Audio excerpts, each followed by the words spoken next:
नमस्कार दोस्तों, आप देख रहे हैं कदम न्यूज। मैं हूं आपके साथ नदीम अहमद। चुनाव आयोग इतना पक्षपात क्यों हो गया है, ये इस देश की सबसे बड़ी मुसीबत आज बनी हुई है। क्योंकि 5 राज्यों में चुनाव हो रहे थे और अभी एक राज्य में हो ही रहे हैं, लेकिन जिस तरीके से चुनाव आयोग अपने काम के तौर तरीके अपना रहा है, इस पर ढेरों सवालिया निशान खड़े हो रहे हैं। क्योंकि चुनाव आयोग ने पश्चिम बंगाल में कुछ ऐसा किया है जिसके बाद से पश्चिम बंगाल की ही आम जनता इससे काफी खफा है, तो इसकी असर जो है दिल्ली में भी देखने को मिल रही है। यहाँ हम जहां भी जा रहे हैं वो लोग यही कह रहे हैं कि इस तरीके से चुनाव तो नहीं कराए जाने चाहिए। इतना पक्षपात कैसे कोई कर सकता है। जी हाँ दोस्तों, आज जो है पश्चिम बंगाल के मुख्यमंत्री को किसी भी प्रकार के चुनावी कैंपेन में हिस्सा लेने से रोक लगा दी गई थी और आज मुख्यमंत्री ममता बनर्जी 3 घंटे तक गांधी मूर्ति के पास शांति के साथ वो धरना देती नजर आई। हालांकि ममता बनर्जी ने धरना तो दिया, लेकिन इस पर भी कई बीजेपी के नेता सवाल खड़े करते नजर आए।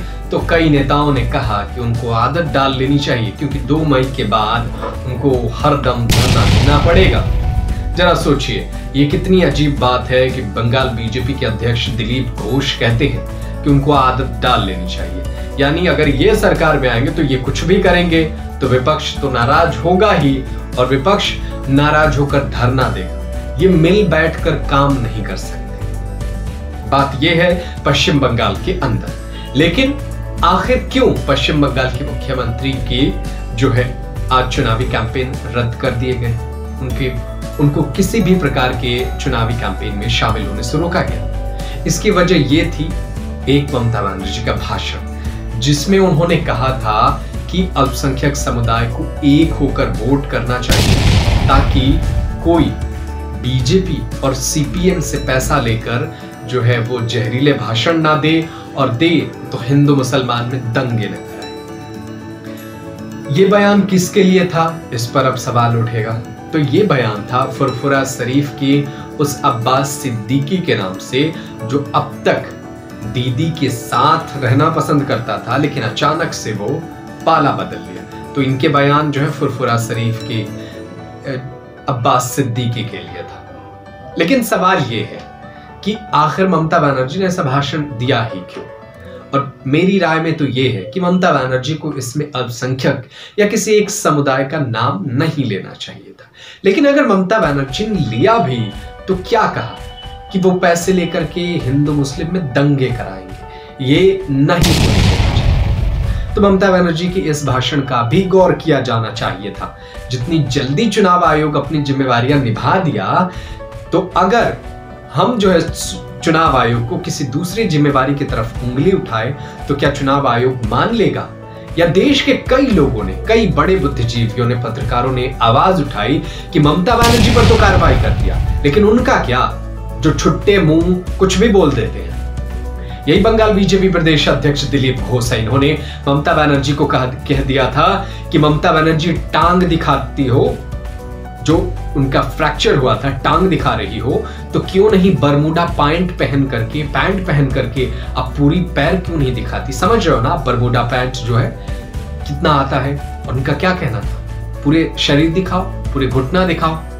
तो ये एक मुख्यमंत्री के लिए कितनी सभ्यता के साथ वो बयान दे रहे थे, ये आपके सामने। और एक और हैं जनाब, जिन्हें राहुल सिन्हा, बीजेपी के बड़े नेता हैं, राहुल सिन्हा के नाम से जाना जाता है। उन्होंने आज क्या कहा, हालांकि चुनाव आयोग उस पर कार्रवाई किया, उनको 48 घंटे की रोक लगा दिया। चुनाव आयोग ने इस पर कार्रवाई किया क्योंकि उन्होंने कहा था कि कूच बिहार में जिस तरीके से सीआईएसएफ ने 4 लोगों को मारा, अगर ये दोबारा करेंगे तो 8 लोगों को मारना चाहिए। किस तरीके का बयान है ये? बीजेपी को उनको उसको जो है अपनी पार्टी से निष्कासित कर देनी चाहिए। अगर सभ्यता संस्कृति नाम की चीज है तो, और अगर अनुशासन नाम की चीज है तो पार्टी से निष्कासित कर देना चाहिए होगा। लेकिन क्या होगा ये सब कोई जानता है। इसके अलावा बीजेपी के कई बड़े नेताओं ने भी बड़े जो है खतरनाक बयान दिए हैं। दिलीप घोष ने भी कहा था कि अगर इन लोगों की ये शैतानी थी तो 4 लोग मारे गए। आज रैली में ही कहा दिलीप घोष ने कि इनकी शैतानी की वजह से 4 लोग मारे गए, अगर आगे और करेंगे तो सीआरपीएफ इन पर बड़ी कार्रवाई करेगी। जरा सोचिए, क्या इनकी मर्जी के मुताबिक सीआरपीएफ चलेगी, सीआईएसएफ चलेगी? उसको क्या करना है ये तय करेंगे। एक शांतनु घोष नाम का बीजेपी का नेता है जिसने कहा था कि हम सीआरपीएफ से कहलवा के सीधे तुम्हारी छाती में गोली मारवाएंगे। बीजेपी का नेता शांतनु घोष, बताइए सीआरपीएफ से इनको इतनी कॉन्फिडेंट क्यों है? को क्यों लगता है कि उनकी बातें मान लेगी? इनके भाषण से समझने की आप कोशिश कीजिए कि ये कहना क्या चाहते हैं। सीआईएसएफ और सीआरपीएफ निष्पक्ष है, इनको न्यूट्रल रहना है, लेकिन संदिग्ध रही है इन केंद्रीय जांच एजेंसियों की। हालांकि इसमें जवानों की कोई गलती नहीं है, क्योंकि इनके ऑर्डर ऊपर से आते हैं और जहां से ऑर्डर आते हैं वहां तक जो है आप समझ रहे हैं, आगे की आपके ऊपर है। आगे बढ़ते हैं, आपको बताते हैं कि आखिर ये नई परंपरा नहीं है।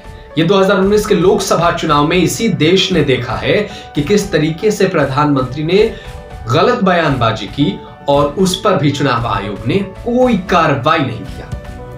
प्रधानमंत्री नरेंद्र मोदी ने 2019 के लोकसभा चुनाव के दौरान पश्चिम बंगाल के ही अंदर एक चुनावी रैली में कहे थे कि 40 से ज्यादा टीएमसी के विधायक मेरी संपर्क में हैं।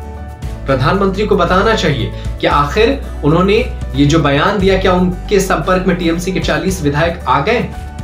एक शुभेंदु अधिकारी को आपने लाया, 2-4 और लाए, 40 का क्या हुआ?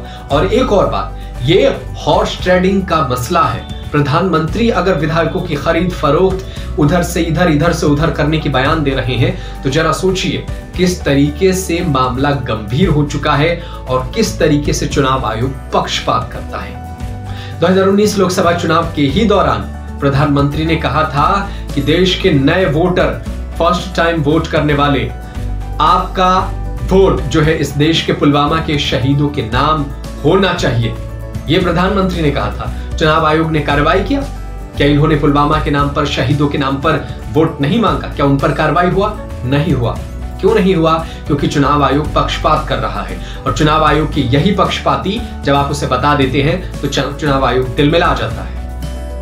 पश्चिम बंगाल का ये आजकल जो सेनापति ममता बनर्जी के थे, आजकल बीजेपी के दल्ले बने फिर रहे हैं शुभेंदु अधिकारी, इन्होंने क्या कहा था अभी चुनाव के दौरान कि टीएमसी जो है पूरे बंगाल को मिनी पाकिस्तान बना रही है, नंदीग्राम को है पाकिस्तान बना रही है ममता बनर्जी। पाकिस्तान शब्द क्या है? पाकिस्तान हमारा शत्रु है। क्या बंगालियों को कह रहे थे कि अगर बाय द वे ममता जीत जाती है तो क्या बंगाल जो है पाकिस्तान बन जाएगा?